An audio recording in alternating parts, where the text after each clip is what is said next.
की शुरुआत करेंगे। सबसे पहले रुख बीजापुर का कर लेते हैं। बड़ी खबर सामने आ रही है, सुरक्षा बलों और नक्सलियों के बीच मुठभेड़ चल रही है। पीड़िया के जंगल में मुठभेड़ हुई, 12 नक्सलियों के मारे जाने की पुष्टि है। आईडी की चपेट में आने से 2 जवान जख्मी हो गए। जख्मी होने की खबर भी सामने आ रही है।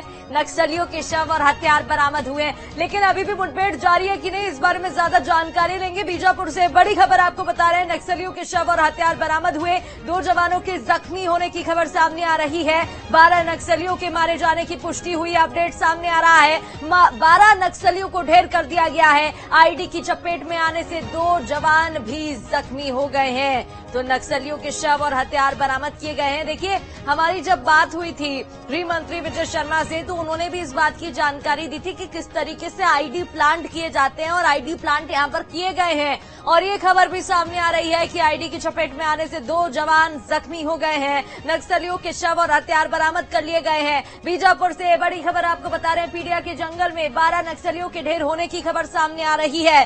तो ये ऑपरेशन चलाया जा रहा था और ये अभी भी चल रहा है कि नहीं, इससे जुड़ी जानकारी पहुंचाएंगे, अपने संवाददाता से अपडेट लेंगे और आपको उससे पहले ये जानकारी दे दें कि 12 नक्सलियों के ढेर होने की खबर सामने आ रही है, तो 2 जवानों के जख्मी होने की खबर भी है।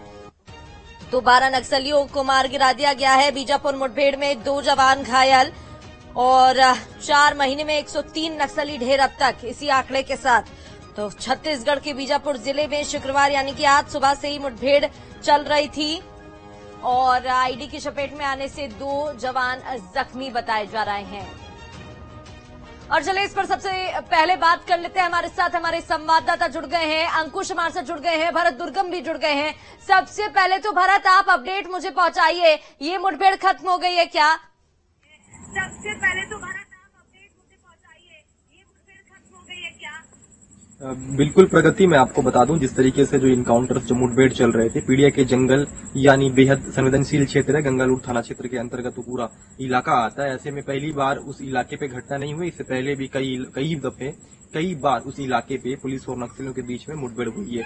ऐसे में जिस तरीके से सरकार बदलने के बाद, सत्ता बदलने के बाद पुलिस माओवादियों के खिलाफ एक अभियान, एक मोर्चा खोल दी है। यही वजह है कि पुलिस को अलग अलग इलाके में कहीं न कहीं सफलता इनकाउंटर या मुठभेड़ में देखी जा रही है। आज जिस तरीके से सुबह की जानकारी है, सुबह के वक्त पुलिस को एक इंटेलिजेंस के सोर्स पे जो जानकारी मिलती है कि नक्सलियों की जो बड़े जो कैडर्स हैं, जो नेता हैं, बड़े डीवीसीएम की अगर बात की जाए, DKCSZ के अगर मेंबर्स की अगर बात की जाए, जो प्लाटून नंबर और जो कमांडर की अगर बात की जाए, वो नक्सली जो लीडर्स होते हैं, उनकी आमद पीड़िया के जंगलों में जिस तरीके से होती है, जिसकी सूचना पुलिस को मिलती है और पुलिस की एक टुकड़ी इस इलाके से निकलती है। मैं ये ऑपरेशन की अगर बात की जाए, ये जो पूरा ऑपरेशन है जो सुबह से चल रहा है, ये बीजापुर जिले की ही बात नहीं, 3 जिला जो है इसमें संयुक्त ऑपरेशन की जा रही है। जैसे कि मैं आपको बता दूं कि बीजापुर, दंतेवाड़ा और सुकमा, तीनों जिला के जो एसपी हैं और बस्तर के जो आईजी हैं, डीआईजी हैं, तीनों जिला के जो उच्च अधिकारी हैं पुलिस के, वो पूरी तरीके से पैनी नजर इस पूरे इनकाउंटर, इस पूरे मुठभेड़ पे लगाए हुए थे। जिस तरीके से दिन ढलता गया, दिन ढलने की वजह से लगातार जो खबरें बाहर निकल के आ रही थी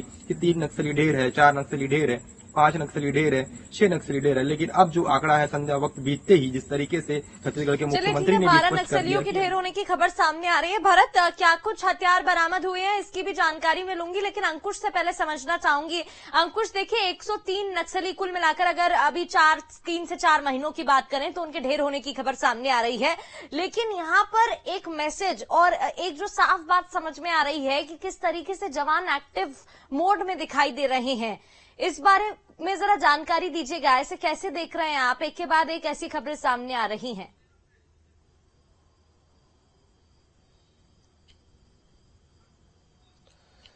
देखिए, जिस तरीके से छत्तीसगढ़ पुलिस का एक्शन देखने को मिल रहा है, उससे स्पष्ट है कि आगे भी इस तरीके की कार्रवाइयां जारी रहेंगी। 2023 के विधानसभा चुनाव के पहले की बात है, जब छत्तीसगढ़ में देश के गृह मंत्री अमित शाह का दौरा हुआ करता था। वो जो 2-3 उन्होंने जो सभाएं की हैं, उन सभाओं में उन्होंने स्पष्ट संकेत दिए थे कि छत्तीसगढ़ से नक्सलवाद को समाप्त किया जाएगा और उसके लिए लगातार वे कदम उठाए जाएंगे जो बहुत जरूरी हैं।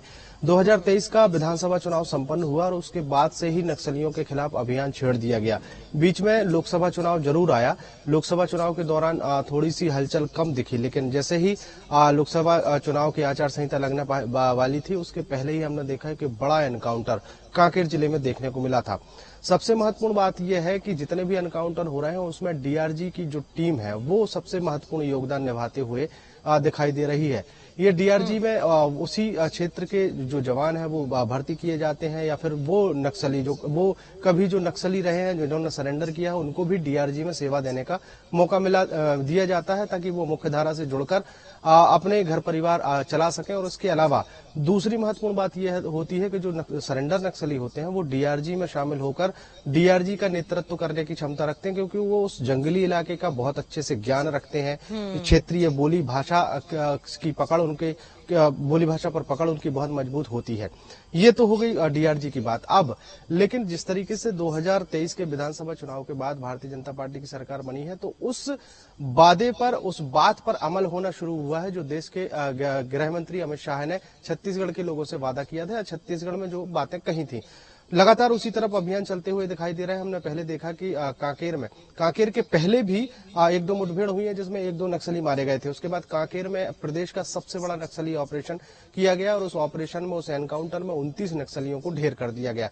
उसके बाद बीजापुर और सुकमा और दंतेवाड़ा, ये 3 जिले ऐसे हैं जो एकदम घोर नक्सली प्रभावित क्षेत्र माने जाते हैं। उन्हीं इलाकों में नक्सलियों की ज्यादातर दखल रहता है, उन्हीं इलाकों में उनकी पहुंच रहती है। तो वहां पर भी इस अभियान को तेज किया गया। कहीं 5, कहीं 3, कहीं 2, कहीं 1, और आज की अगर बात करें तो 12 नक्सलियों को ढेर कर दिया गया है। इससे स्पष्ट मैसेज दे दिया गया है कि नक्सलवाद को खत्म करने की तैयारी में केंद्र और राज्य सरकार है।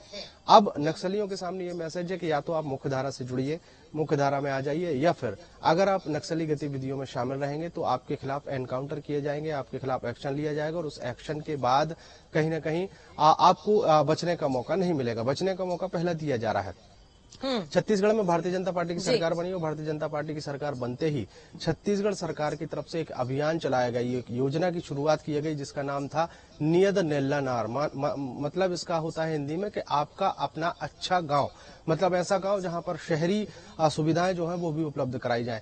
जितने भी कैंप हैं, जितने भी सीआरपीएफ के कैंप हैं या सुरक्षा जवानों के कैंप हैं, उन कैंप के आसपास के 5-7 किलोमीटर के एरिया में नियद नेल्ला नार अभियान को जो है संचालित किया जा रहा है। उससे भी कहीं ना कहीं बहुत ज्यादा फर्क पड़ता हुआ दिखाई दे रहा है।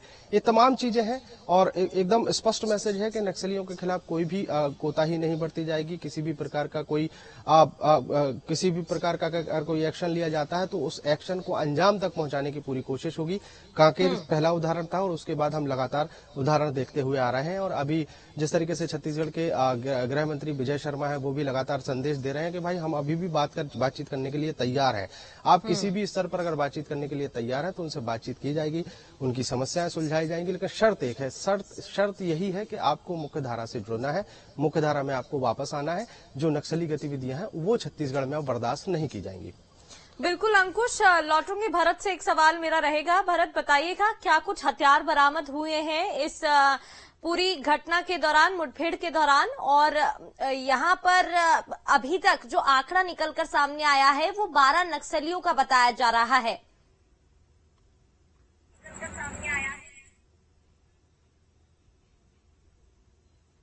प्रगति में आपको बता दूं, जिस तरीके से जिस इलाके पे मुठभेड़ चल रही थी उस इलाके पे पूरी तरीके से मुठभेड़ खत्म होना, ये कहना उचित नहीं होगा। इसलिए उचित नहीं होगा, जो पूरा इलाका है वो पीडिया का इलाका है। पीडिया यानी अति घोर नक्सल प्रभावित क्षेत्र, जहां पे पहले भी कई बार इनकाउंटर हो चुके हैं। उस जगह पे इनकाउंटर्स तो खत्म होने की बात कह रहे हैं, लेकिन परंतु उस इलाके पे पूरी तरीके से पुलिस की जो वापसी है, जवानों की जो वापसी है, वो अब तक नहीं हो पाई है। उस इलाके पे पूरी तरीके से इनकाउंटर होने के बाद उस पूरे इलाके को पुलिस के जो जवान है वो खंगाल रहे हैं। सग्न जो है वो उनकी पूरी तरीके से तेज हो चुकी है।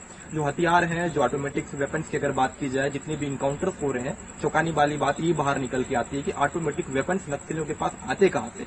वैसे वेपन्स नक्सलियों के पास से बरामद की जाती है जब भी इनकाउंटर अलग अलग इलाकों में देखने को मिलती है। हालांकि अभी तक इस तरीके की बात इस इनकाउंटर पे देखी नहीं जा रही है, क्योंकि अभी भी उस पूरे इलाके पे जहां जहां इनकाउंटर हुई है, जिस लोकेशन पे नक्सलियों की मौजूदगी थी, आमद थी, उस इलाके को पूरी तरीके से तीनों जिला के जो फोर्सों ने हजारों की तादाद में घेर कर जिस तरीके से बड़े जो इनकाउंटर को अंजाम दिया है, जिसमें एक तरीके से पुलिस को बड़ी सफलता मिली है। परंतु जिस तरीके से जहां पे घटना को जवानों ने अंजाम दिया है, उस पूरे इलाके को पूरी तरीके से पुलिस के जो जवान जवान है वो खंगाल रहे हैं। बहुत सारे जो ऐसे इक्विपमेंट्स हैं, ऐसे इलेक्ट्रॉनिक्स गैजेट्स हैं जो नक्सली हमेशा जवानों को नुकसान पहुंचाने के लिए इस्तेमाल करते हैं, वो गैजेट्स बरामद हुए हैं। परंतु मैं आपको बता दूं, दो जो हमारे जवान हैं वो जख्मी हुए हैं, प्रेशर आईईडी की चपेट में आए थे और पूरा जो इलाका को पुलिस ने अपने कब्जे में ले लिया है। और विस्तृत रूप से ये आंकड़ा है किस तरीके से कौन कौन से वेपन्स उस इलाके से बरामद हुई है, तो कुछ देर के बाद ही स्पष्ट हो पाएगा कि किस तरीके के ऑटोमेटिक वेपन्स हैं, किस तरीके के हथियार हैं जो नक्सली इस्तेमाल करते हैं अलग अलग इलाके। इंसास की बात की जाए या फिर राइफल की बात बड़ा की जाए, सवाल ये भी खड़ा होता है कि ये हथियार इनके पास आते कहां से हैं। ये वही मुद्दा है जिस पर विजय शर्मा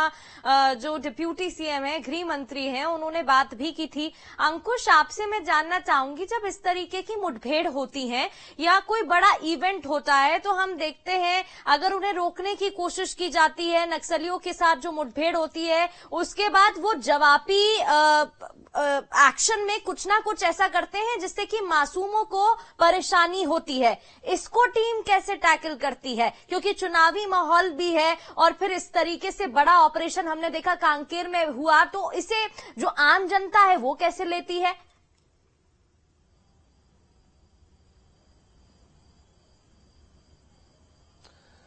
देखिए, जो मुख्यधारा से जुड़े हुए लोग हैं उनके लिए ये बहुत ज्यादा चिंता का विषय नहीं है, लेकिन चिंता का विषय उनके लिए है जो नक्सल प्रभावित क्षेत्र में निवास करते हैं, क्योंकि नक्सलियों के पास कोई रास्ता नहीं रहता। सीधे तौर पर वो कायराना करतूत को अंजाम देने की कोशिश करते हैं। ये कई उदाहरण हमने देखे हैं। कभी हमने देखा है कि किसी गांव के सरपंच को मार दिया जाता है, कहीं भाजपा के नेता को निशाना बनाया गया, कहीं कांग्रेस के नेता को निशाना बनाया गया।